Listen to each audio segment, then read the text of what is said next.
My name is Cecilia Kemp, and I used to be the Sustainability Services Coordinator at Wingecarribee Shire Council, hence why a lot of people do know me and we have met. I left 2.5 years ago or so now to go and work for an organization called the Canberra Region Joint Organization. And I'll get on to a little bit of what we do in a second, but I want to thank the team from WinZero for inviting me along tonight. It's always good when I get the opportunity to give you guys an update on the work that I do. So, casting our minds back to, must have been around 2015, when the state government thought it was a great idea to try and amalgamate local councils. And they did that because there's great inefficiencies at local councils. Many of them do very much the same as the other ones. And having a state full of small councils that basically do the same as each other didn't seem to make sense to the state government. However, the process wasn't quite as smooth as I think they expected. And in many cases, those efficiencies just never came to fruition. So, one of the things that they did was actually in the local government legislation, they embedded a requirement for these joint organizations to be formed throughout the state. So, we are a legislated membership group, basically. And our legislated membership stretches from the Wingecarribee all the way down to the Victorian border, and west to Wagga and east to Eurobodalla and Bega, as you can see on the map there. We cover a pretty massive region. You can see there, it's the whole southeast of the state, really, but it only represents about 10% of the population, which I thought was interesting. I would have thought it was maybe more than that, but I guess there are no major metropolitan areas in this region. We work with the ACT government, but they are not formal members. They are affiliated members. Wagga looks a bit different there as well because they're also an affiliated member. They sit on the fence. They are members of two organizations. One of the things that defines a joint organization is that they have to produce one of these statements of strategic priorities. So, as a cohort, they have to come together, those 10 councils, and come up with a set of priorities for the region. And so we produced this for them last year, and is the list of priorities for the next 4 years from last year.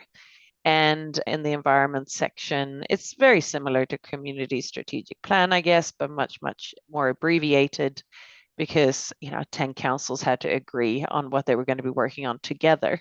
And one of those things is net zero emissions, as you can see at the bottom, which includes working with stakeholders to promote net zero actions and practices in the region, which is what I'm doing right now, talking to you guys, but is also developing supporting net zero programs and actions within the region to align with government expectations and targets. And a couple of years ago, the state government realized that there was a bit of a gap in providing support to local councils in order to address their own operational greenhouse gas emissions.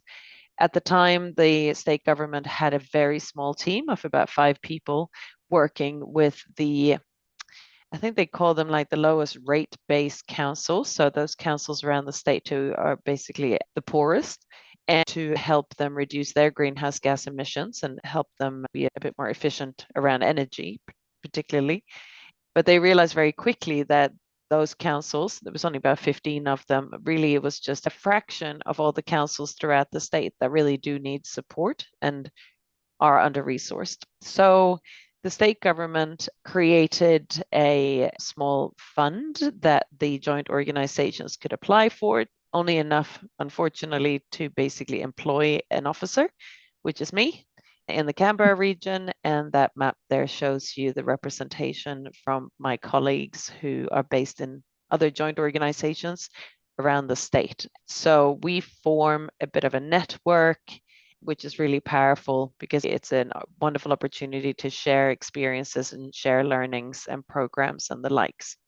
It also really serves our councils because if any of them have any questions that our cohort of councils can't answer, then I put the question out to my colleagues around the state who usually have an example of one of their councils having done something.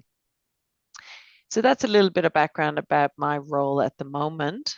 Before we progress, I think it's always really important to acknowledge that net zero and the whole concepts around emission reduction are still very much misunderstood by a lot of people. Not just misunderstood, I think even for those of us who are passionate and have even worked in the space for a long time, that, there's so much to know. So I always take a moment to reflect on, what does net zero actually mean? It's become such a catchphrase. And this is, for me, the slide that kind of summarizes the work that I do with the councils. So, of course, on the left there, council emissions going up into the atmosphere. Then you implement the emission reduction project. You then have a remaining slice of emissions. And, you keep implementing projects until you reduce it to the utmost degree. But at some point, you might not be able to reduce your emissions completely, in which case offsetting becomes something that is necessary until you basically end up in balance. I use the analogy of somebody trying to lose weight. You might set yourself a target of losing 10 kilos and you work darn hard at it and you get to that point. Well, unfortunately, you haven't reached an ultimate goal because you're going to have to keep making sure that you stay at that point. And that's really what I say to the councils as well. Net zero is not a finite goal. It's a state of being that will need to be adjusted and readjusted for infinity, basically. Legislation was passed in 2003. So as we all know, both federal and state government have been quite slow on the uptake around emission reduction. Thank goodness the federal government a few years ago obviously took a lead and have done some fantastic work, which I thought I'd probably never say about the federal government, but they really have around emission reduction. And they themselves have passed legislation, that's national legislation around targets. And New South Wales followed in 2003 with their Climate Change Net Zero Future Act. Very exciting for somebody like myself who spent their whole career trying to convince businesses and residents to do something about their emissions, because I finally have a little bit of a stick, I guess. Unfortunately, the regulations that are associated with the Act have not been developed yet. They're being developed as we speak. So for our councils, hopefully those regulations will actually provide some very strong guidance around what's expected in terms of timelines, projects, funding, etc. We're still waiting for those. We're hoping they'll come towards the end of the year. When the Act was passed, there were 4 main objectives of the Act, and one was establishing guiding principles for action to address climate change, and that's where the regulations come in. The next one was setting the targets, which we'll get on to next. And the third one is really about climate adaptation and making sure that New South Wales is as resilient as possible. And the fourth thing was to establish the Net Zero Commission. Now, as with any targets and goals, it's always good if somebody holds you accountable. And that's what the Act actually does by setting up this commission. So the commission is an independent body that the Premier and the Minister responsible for climate change, at the moment Penny Sharp, and they have to report directly to the Net Zero Commission. And the Net Zero Commission do an annual report on the state of emission reduction in New South Wales. And I have to say, I'm very impressed by the thought that's gone into all the different aspects of this Act and how it's going to keep New South Wales on track, which is exciting. The not so exciting part is that the Net Zero Commission was formed last year and their first report came out, I'd say around October or so, and really wasn't the greatest results. But it was the first one. And, we have to give New South Wales government the credit that, they've been doing things, but they probably need to. And I know that they have to do things differently. So Jonathan Judson, that many of you guys may know, is actually working actively with the state government right now to review how those climate action programs have been developed and policies in the past to do things differently, because we need to do things differently to achieve the targets that were set. So 50% by 2030, 70% by 2035, and net zero by 2050. The state government, this is just kind of as an aside, really. I mean, there's plenty of plans on how we're going to get there. And again, it's good to see because they are holding each other accountable. the work is being done. And I think it's pretty powerful that the state governments actually admitting that they are not on track and need to do things differently and are seemingly starting to do things differently to get us to where we need to get to. Now, when I work with the local councils, there are 3 major steps to becoming net zero ready. Now, I don't really talk about getting to net zero because each of those councils will do so in different ways, because each one of them will have slightly different emission sources and also money, resources such as staffing. And so there's no kind of prescriptive way, like actual set of projects per se, except for the fact that they need to address the emissions, which I'll get onto in a second. But for me, the pathway always starts out by understanding your emissions. So doing an inventory of what emissions your operations are actually producing. Then the accountability piece, which is that you have to internally set up some type of net zero steering group. And so that quarterly, I suggest you meet and actually look at what the emissions are doing so you can track them regularly.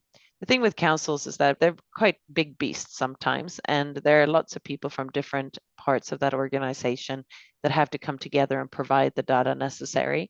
So it's important to form these groups to try and make sure that people, bring the data and then monitor and report on that data as well.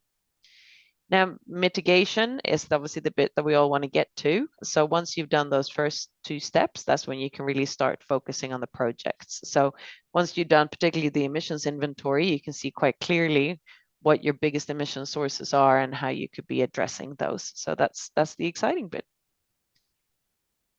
Again, a slide for local councils that I work with. Those are the 5 big emission sources for your average local council. Landfill is the worst. Electricity comes second, kind of shared place with sewage treatment, and fleet comes 4th, and natural gas would generally come 5th in terms of amount.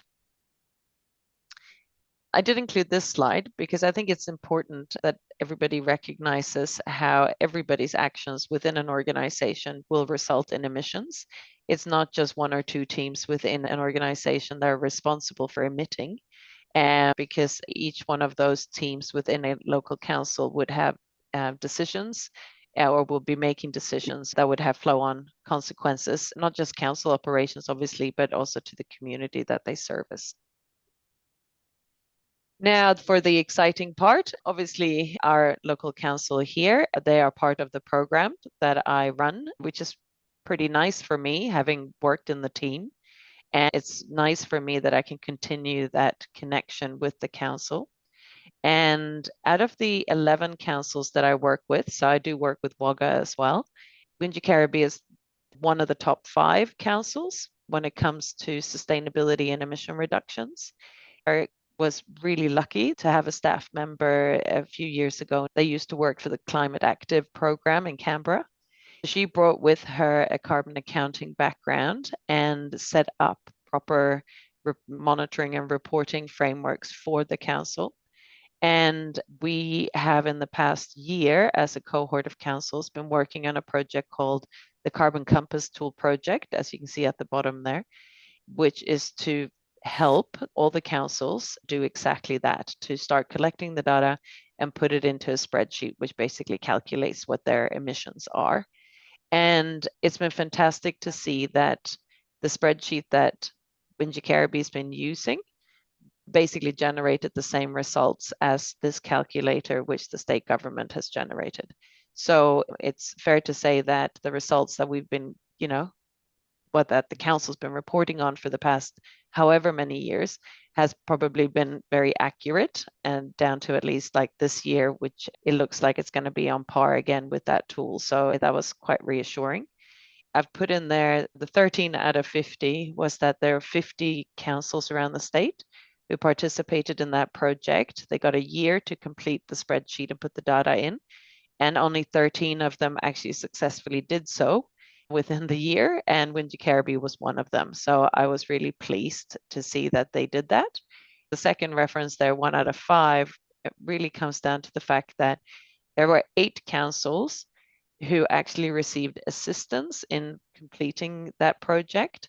Wingecarribee was not one of them. And so Wingecarribee was one out of 5 councils who did it independently and did it well. So I was really proud of them for that.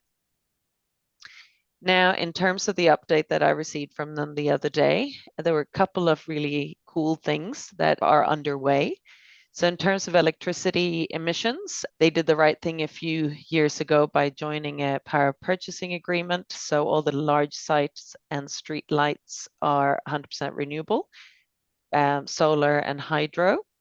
And the small sites contract is they're about to shift that to a green energy contract, reducing their emissions by a further 735 tons of CO2 equivalent. So that's happening this year. I've included there as well the on-site renewables statistics. So 12 arrays of solar operated by council with 5 more on these properties and with a total capacity of 415 kilowatt. I think 100 on the Civic Centre, 100 on Muswell Aquatic Centre. So, that leaves 215 on the other sites. In terms of gas, council's biggest gas user is Moss Vale Pool, and council was successful in securing a grant from the federal government to replace all those gas hot water heaters. So that project is about to start, which again reduces the emissions significantly, as you can see there. But more excitingly, it really reduces the emissions from gas to almost nothing. So that's kind of nice. We can kind of tick that emission source and go, yep, we've sorted that. So we've sorted electricity pretty much. We've sorted gas, tick, tick. Moving on to fleet, they started and commissioned a fleet transition plan that has actually just recently been reviewed. And so hopefully that'll be adopted by the council itself within the year. So that's pretty exciting. So that'll detail what kind of changes are necessary within the fleet to reduce emissions from the fleet. And when I say fleet, I mean everything, right? So whippersnippers and leaseback vehicles and tipper trucks, like it's quite a broad term. So doing a transition plan and doing it well is pretty tricky because you're looking at quite a large number of plant vehicles as well. Something that I've been part of is that Wingecarribee's actually trialed an electric vehicle for the past 3 weeks. I just picked the car up from them on Monday and it's been very successful. Within the first, they put out an expression of interest to everybody within the organization. And within the first hour, they had 10 people already to take the EV for a test drive. And yeah, I think they ended up having about 20 people use the car in those 3 weeks actively and learning the ins and outs of owning an EV and driving it on a daily basis. So I'm really pleased about how that went. It was a Kia EV long range for those of you who are car nerds out there. I had the pleasure of driving it for a week as well. So I'm now in love with, I call her Evie, but I might get to drive her again, but it was very exciting. I call it guilt-free driving. It's very nice. They also have 36 hybrid vehicles, which I didn't actually know. So I thought I'd include that statistic there for you guys too. As I mentioned before, sewage treatment and wastewater treatment, same thing, sewage treatment, wastewater treatment, is actually one of the biggest sources of emissions at Wingecarribee because we've got quite a few. I think we've got 4 sewage treatment plants, if I remember right, 4 or 5 maybe even, 2 small ones and 3 larger ones. And so it's pretty exciting that when they realized with the growing population in Barrel and Moss Vale, they realized that those sewage treatment plants needed to be upgraded. And there was the fear that introducing better technology and obviously increasing the capacity that they can process, that would obviously lead to more electricity use. And also if you put in larger retention ponds, which is where those direct emissions come from, then you would increase the amount of emissions. But the forecast is for both of those sites to actually reduce their emissions significantly, which is very exciting and will no doubt serve as a great case study for the other councils that I work with. I put in there as a reference that the total wastewater emissions in 2023-24 was 5,930 tons of CO2. And as you can see there, the expected reduction from Mossvale is 2,274 and Barrel 1,136. So, and that'll really make a huge dent in the emissions from wastewater for council. So I think that's a very cool project. Now, waste is something that for those councils who have active landfill sites really constitutes like a third, sometimes even half of the emissions from council operations. But Wingecarribee doesn't have any active landfills, so doesn't fall under the kind of umbrella of operational emissions.